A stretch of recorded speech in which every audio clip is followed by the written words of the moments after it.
നമുക്ക് ആരെയും ഏത് റേഞ്ച് വേണമെങ്കിലും എത്ര വലിയ കുറ്റം വേണമെങ്കിലും പറഞ്ഞ് പുച്ഛിച്ച് പരിഹസിച്ച് തള്ളിവിടാൻ പറ്റും.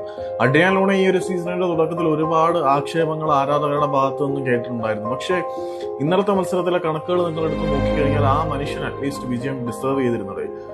കേരള ബ്ലാസ്റ്റേഴ്സിനെ ടീം ഒന്നടങ്കം വിജയം അർഹിച്ചിരുന്നു എന്ന് പറയുന്നില്ലെങ്കിലും അഡ്രിയാൻ ലൂണ എന്ന മനുഷ്യൻ തന്റെ കഴിവിന്റെ പരമാവധി പുറത്തെടുത്തിരുന്നു. എല്ലാവരും തലയിൽ എടുത്തുകൊണ്ട് വെച്ചിരുന്ന നോവാസുല്ലയുടെ ഹീറ്റ് മാപ്പും അഡ്രിയാൻ ലൂണയുടെ ഹീറ്റ് മാപ്പും തമ്മിൽ എടുത്തു വെച്ച് താരതമ്യം ചെയ്ത് നോക്കിയാൽ അറിയാം എത്രമാത്രം ഇന്നലെ അഡ്രിയാൻ ലൂണ എന്ന മനുഷ്യൻ ഹാർഡ് വർക്ക് ചെയ്തിട്ടുണ്ട്. ലൂണെ തള്ളി പറയുന്ന കാഴ്ച നമ്മൾ കണ്ടിട്ടുണ്ടായിരുന്നു. അയാളുടെ പ്ലേ മേക്കിംഗ് എബിലിറ്റിക്കും ക്രിയേറ്റിവിറ്റിക്കും ഒന്നും പട്ടം വെക്കാൻ ഒരുത്തിനും ഇതുവരെയും ഈ ഒരു നീല കുപ്പായത്തില് മഞ്ഞ കുപ്പായത്തില് പിറന്നിട്ടില്ല. ഇനിയോട്ട് ഉണ്ടാവുമെന്നും എനിക്ക് തോന്നുന്നില്ല. കാരണം ഇന്നലത്തെ മത്സരത്തിലും അഡ്രിയാൻ ലൂണ ഒറ്റയാൾ പോരാളിയെ പോലെ തന്റെ ടീമിന്റെ മുഴുവൻ ഭാരവും എടുത്ത് ചുമലിൽ വെച്ച് കളിക്കുന്ന കാഴ്ച നമ്മൾ കണ്ടു. പക്ഷെ ഒരു മനുഷ്യനെ കൊണ്ട് കൂട്ടിയാൽ എത്രമാത്രം കൂടാനാണ്.